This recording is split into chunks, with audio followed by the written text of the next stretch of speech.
Barney and Betty Hill.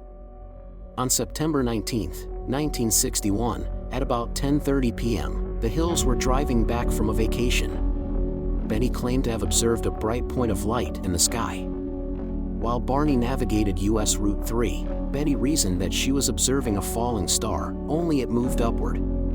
Because it moved erratically and grew bigger and brighter, Betty urged Barney to stop the car for a closer look.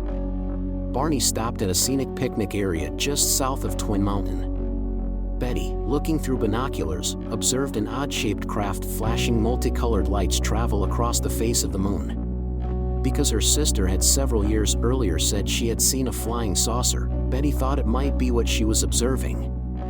Through binoculars, Barney observed what he reasoned was a commercial airliner. However, he soon changed his mind, because the craft rapidly descended in his direction. This observation caused Barney to realize this object that was a plane was not a plane. They quickly returned to the car and drove toward the mountains.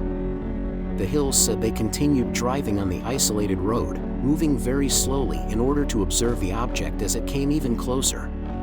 Betty testified that it was extremely large and that it seemed to be rotating. The couple watched as the silent, illuminated craft moved erratically and bounced back and forth in the night sky. Soon after, the object rapidly descended toward their vehicle, causing Barney to stop in the middle of the highway. The huge, silent craft hovered about 80 to 100 feet above the Hills' 1957 Chevrolet Bel Air and filled the entire field of view in the windshield. It reminded Barney of a huge pancake. Carrying his pistol in his pocket, he stepped away from the vehicle and moved closer to the object. Using the binoculars, Barney claimed to have seen 8 to 11 humanoid figures, who were peering out of the craft's windows, seeming to look at him. In unison, all but one figure moved to what appeared to be a panel on the rear wall of the hallway that encircled the front portion of the craft. The one remaining figure continued to look at Barney and communicated a message telling him to stay where you are and keep looking.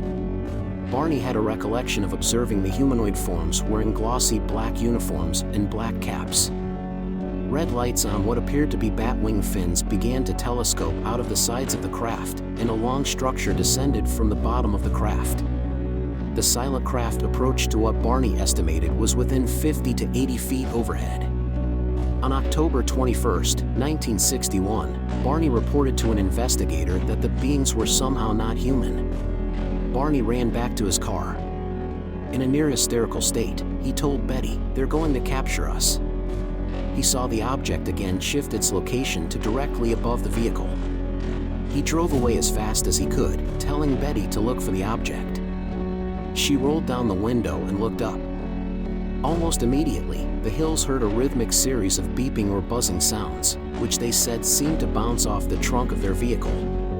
The car vibrated and a tingling sensation passed through the Hills' bodies. The Hills said that then they experienced the onset of an altered state of consciousness that left their minds dulled. A second series of beeping or buzzing sounds returned the couple to full consciousness. They found that they had traveled nearly 35 miles south, but had only vague, spotty memories of this section of road.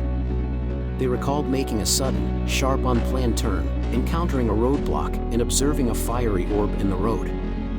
Arriving home at about dawn, the Hills assert that they had some odd sensations and impulses they could not readily explain. Betty insisted their luggage be kept near the back door rather than in the main part of the house. Their watches would never work again.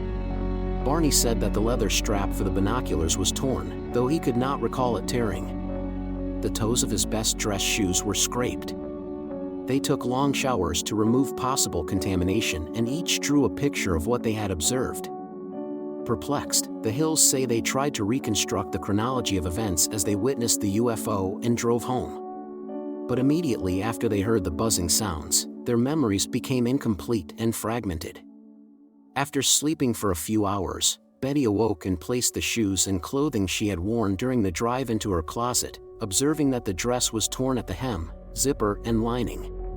Later, when she retrieved the items from her closet, she noted a pinkish powder on her dress. She hung the dress on her clothesline and the pink powder blew away, but the dress was irreparably damaged. She threw it away, but then changed her mind, retrieved the dress and hung it in her closet. Over the years, 5 laboratories have conducted chemical and forensic analyses on the dress. There were shiny, concentric circles on their car's trunk that had not been there the previous day. Betty and Barney experimented with a compass, noting that when they moved it close to the spots, the needle would whirl rapidly. But when they moved it a few inches away from the shiny spots, it would drop down. On September 21st, Betty telephoned Pease Air Force Base to report their UFO encounter, and 2 years later, the Hills first publicly discussed the UFO encounter with a group at their church. Over the years, the couple met with several more investigators, gave interviews, and even underwent hypnosis in order to recount their stories more clearly. Although the Hills had noted that they had arrived home later than anticipated, the drive should have taken about 4 hours. They did not realize that they had arrived home 7 hours after their departure. When investigators noted this discrepancy to the Hills, the couple had no explanation, a phenomenon ufologists call missing time. The Hills claimed to recall almost nothing of the 35 miles of US Route 3. Both claimed to recall an image of a fiery orb sitting on the ground. Betty and Barney reasoned that it must have been the moon, but investigators informed them that the moon had set much earlier in the evening.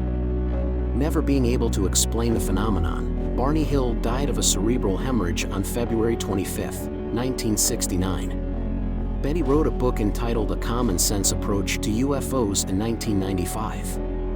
A videotape interview with Betty was made in 2002.